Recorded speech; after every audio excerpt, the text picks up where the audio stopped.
Hello students, welcome to Misostudy. So in the today's session, we will be dealing with certain theories of biological evolution. In those theories, I will be discussing about Lamarckism, Neo-Lamarckism, Darwinism and Neo-Darwinism. So let's start the today's session, theories of biological evolution. Theories of biological evolution. Biological evolution. How this different organism have evolved? What was happened so that the new species they were formed? Earlier there was only a single cell organism. I am talking about a 4.5 billion year back. At that time only we have studied that around a single cell was there.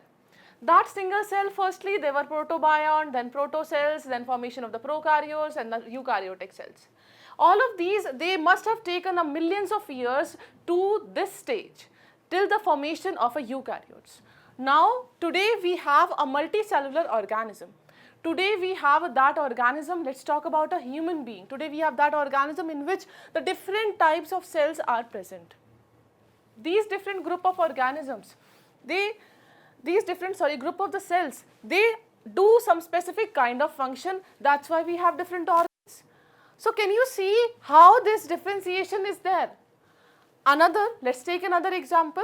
Let's talk about the different kind of human beings. Each of the human being, they have a characteristic difference from that of another human beings. No similarities will be seen with respect to one individual to the another.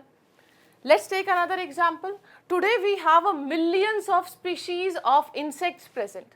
How this evolution have taken place? Single cell was there earlier. Now we have starting from protozoa, porifera, annelida, everywhere we have all these type of organisms.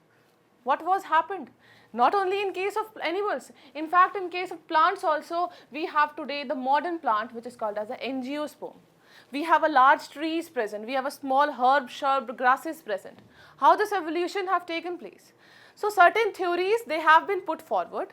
Some theories were related to that some internal vital force are there due to which changes within the body occurred and now we have a formation of a new species. In some cases, they gave the concept of natural selection. In the Darwinian concept, they gave the concept of the natural selection that we will discuss. So first of all, I will start with the today's session with Lamarckism. Lamarckism. The first theory is Lamarckism. Lamarckism theory was given by, it is related to origin of species. Lamarckism, this theory was given by Jean-Baptiste de Lamarck. Right? He wrote one book and the name of that book, Philosophiae Zoologicae.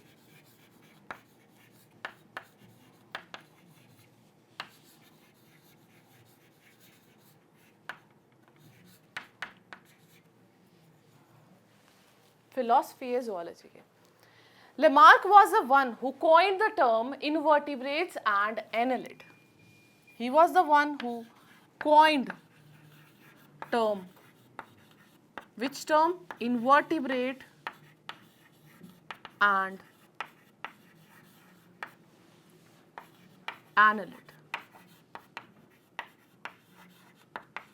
And one more information I would like to share over here, that is related to biology. Biology term was given by Lamarck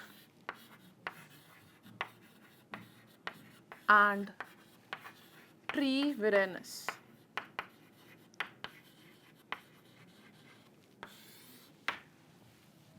This was a Lamarckism. Let's talk about the theory which was given by Lamarckism. In the theory of Lamarckism, this was related to origin of species. Origin of species, they said that they gave certain postulates of theories. Let's talk about the certain postulates. Postulates.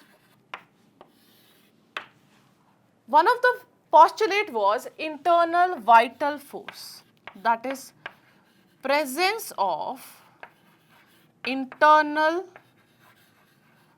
vital force. Internal vital force. What do you mean by this particular line? Internal vital force. That means each and every organism, they have a certain internal vital force. We have studied in genetics that genes are there, the alleles are there.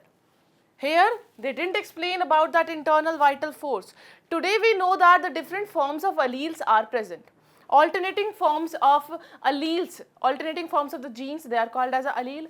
And these different forms of, you can say, characteristics are there, and these different characteristics, they adapt themselves from one generation to another, they are transmitted, and this leads to the evolution or origin of a species. So this was the presence of internal vital force is there.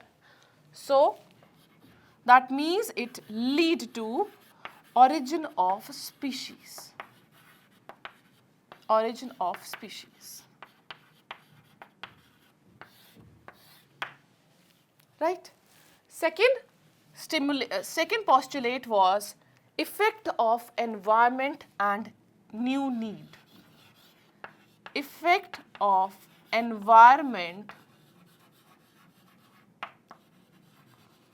and need. This was the second postulate. He said that whenever environment changes, organisms tend to adapt to that environment. So that because one change is there, that is called as an internal vital force. And this internal vital force allow organism to adapt to different environmental condition. Once they adapt to different environmental condition, and when they give birth to a next generation, generation after generation, such type of characteristics which they have changed with respect to changing environmental conditions will be transmitted. Once they are being transmitted, ultimately after some generation there will be a formation of that organism which will be completely different from the parent organism, from that ancestral species. So that today we can call it as a new species. So this was the basis that whenever we need to do something, whenever these internal vital forces are there and we need to go into particular direction, when we need to evolve, then only the changes within the body occurs. So this was the second postulate, that is effect of environment and need. Right? Let's talk about a third postulate. Third postulate was very famous postulate, that is use and disuse of organs. Use and disuse of organ. Disuse of organs.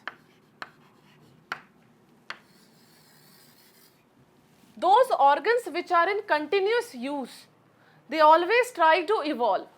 Those organs which we do not use, they become smaller and smaller and smaller in size, right? So, organs which are continually used, continuously used, increase in size can be seen. Increase in size can be seen, and those organs which are not used,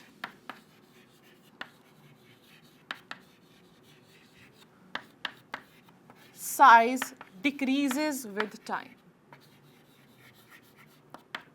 Size decreases with time. This was a third postulate, that is the use and disuse of organs.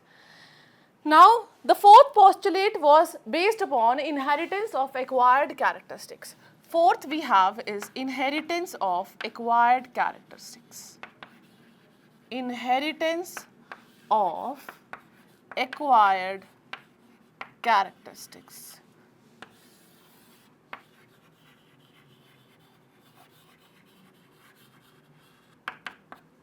Inheritance of acquired characteristics. That means characteristics which we acquire during our lifetime because of internal vital forces, because of change in the environmental condition, because of increase in our need, because of use and disuse of organs. These are what? These are acquired characteristics, and these acquired characteristics, they transmit from one generation to another. When they transmit from one generation to another, the parent species which was present earlier, which was not having that characteristics, once they are exposed to the different environmental condition or certain internal vital force must have taken place, due to which today we have that species which is completely different from that of a parent species. So this is called as an inheritance of acquired character. Though some of the postulates, they were completely wrong, today we have proof for that, that such postulates, they are not right. So that I will discuss later on. Let's talk about the inheritance of acquired character. First of all, what is in acquired characters? Acquired characters are those characters which we acquire or which we get during lifetime. Characters acquire during lifetime. During lifetime. When we acquire these characters, they are normally being transmitted from one generation to another, from one generation to another, right? And today we have a different species present.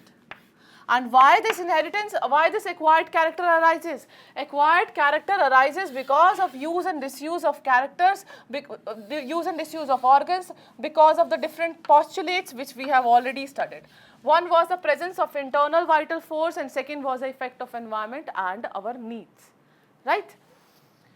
Now, even this Lamarck, they gave certain examples. Let's talk about certain examples. Hope you have seen the elongation in the neck of a giraffe and the elongation within the legs.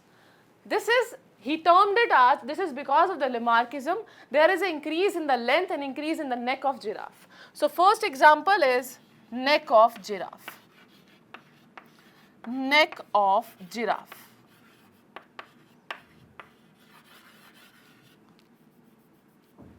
Neck of giraffe, right? Giraffe.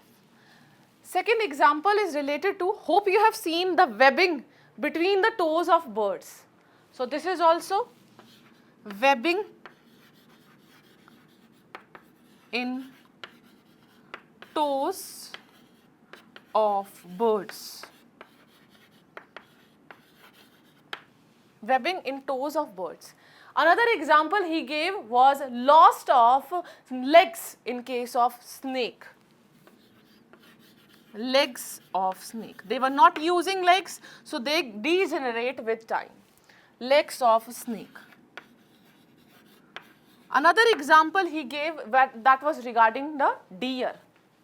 So we can see that the deer, now the deer, they are good runner.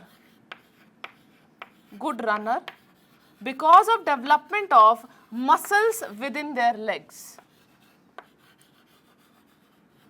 Muscle in leg. They are now very well developed. This is in case of deer, right? So these are the certain examples which were given by this Lamarck, right? So hope the whole theory is clear to you. Now let's talk about a certain criticism which is related to the different postulate of Lamarckism. Till then, note down. So hope you have noted down this. Now let's talk about criticism of Lamarckism.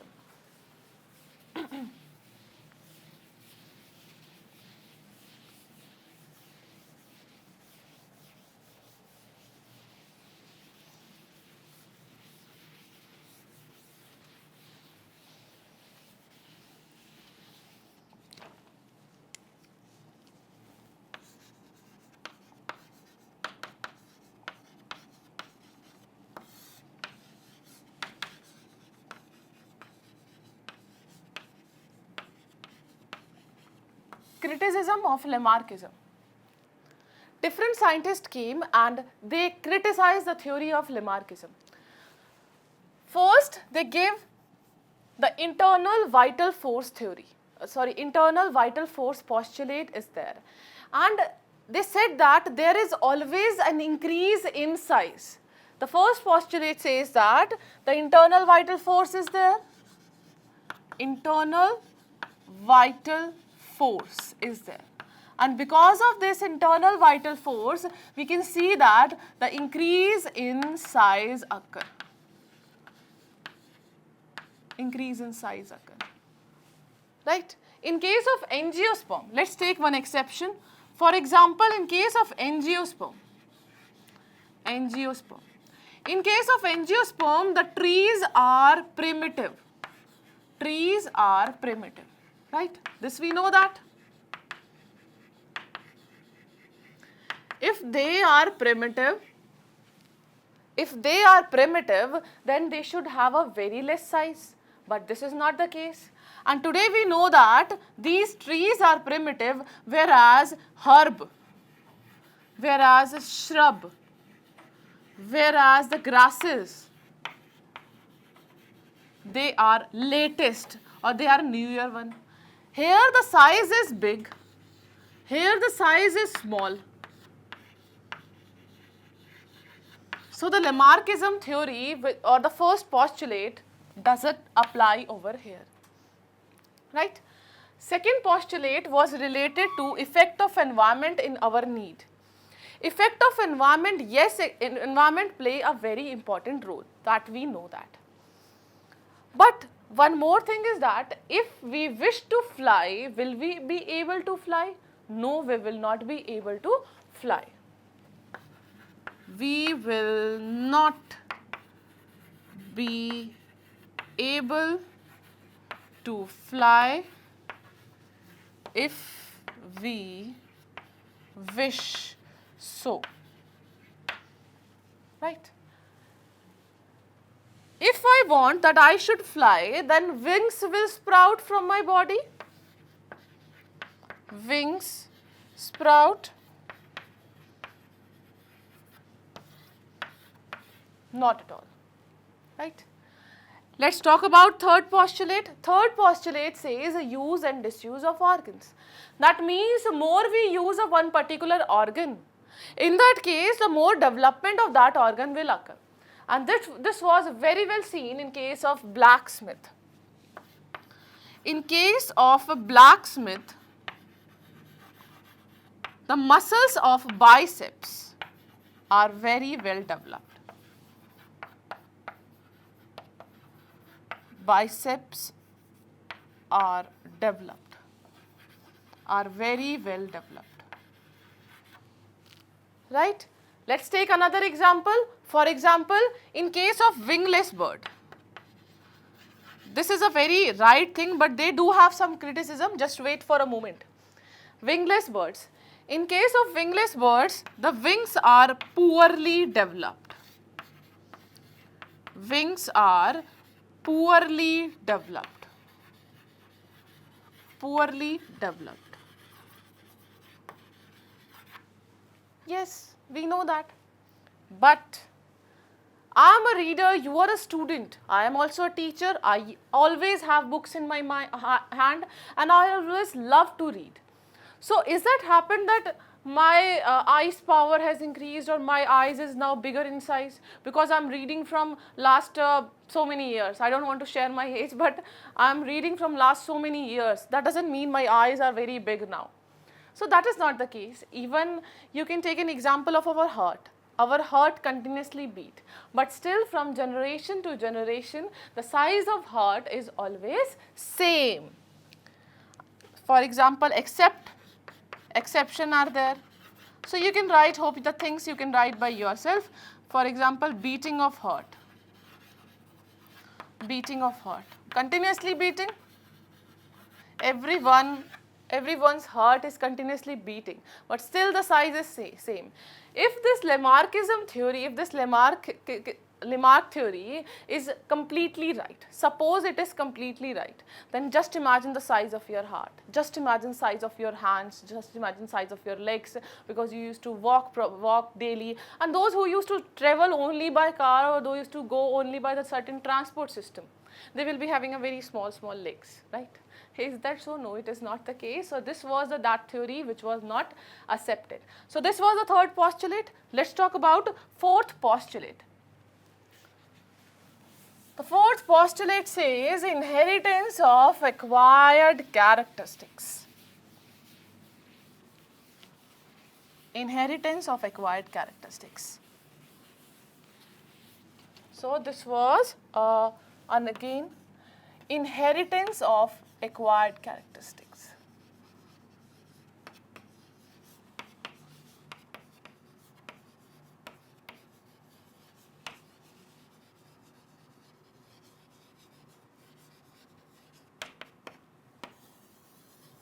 This was the fourth postulate. Now tell me one thing. Acquired characteristics are those characteristics which we acquire during our lifetime. Right? And if these characteristics, they said that all are inherited. No, it is not the case. All the acquired characters, they are not inherited. Today we know that only those changes which occur in germinal cells, they are only transmitted from one generation to another. Those which occur in the somatic cells, they will not be transmitted. So, all acquired characters are not inherited.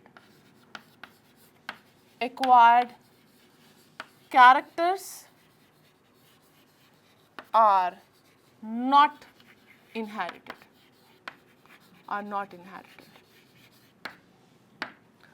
Inherited, right? This was very beautifully explained. The whole fourth postulate, this was very beautifully criticized, I would rather say, by Weizmann. Weizmann gave the theory of germplasm. Theory of germplasm. He gave the theory of germplasm, right?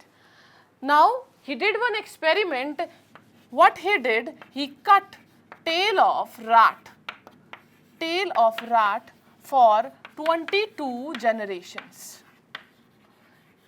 Tail of rat for 22 generations. After this 22 generation, he still find that these rats which were produced, they were also having tail. Even after tailed rat was produced. Tailed rat was produced. So he gave explanation of these. He said that the two type of plasm is present in a body. In a cell, the two type of plasm is present. One is called as somatoplasm. And second, he said that the second is germplasm. These are the two type of plasm which is present in the body, in the cell. This somatoplasm, they are present in somatic cells.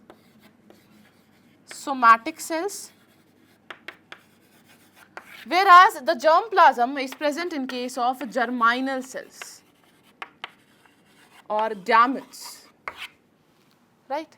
Any changes or any acquired characteristics which occur because of changes in the somatic cells, because of mutation in somatic cells, if changes occur there in somatoplasm, that particular characteristics, they are never ever inherited. Whereas those characters which changes because of changes or mutation in the germinal cell or mutation in the germplasm, that is always inherited, right? So,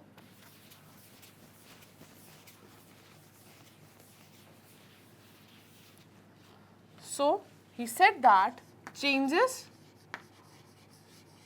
in germinal cell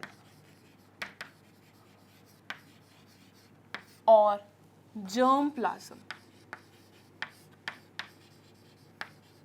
is inherited, right? Whereas changes in somatic cells or somatoplasm,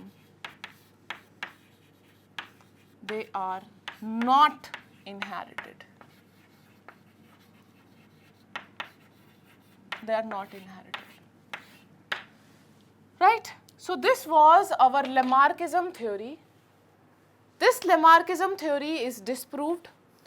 Various postulates were there. The first postulate was internal vital force. Second postulate was effect of environment and needs. The third postulate was use and disuse of organ. The fourth was inheritance of acquired characteristics. All the four postulates, they were completely wrong.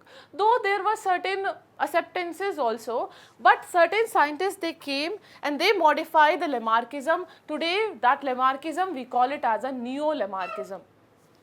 He said that the different scientists and the experiment which is conducted by the Weismann, that completely improve the fourth postulate. That fourth postulate which is said as the inheritance of acquired characteristics.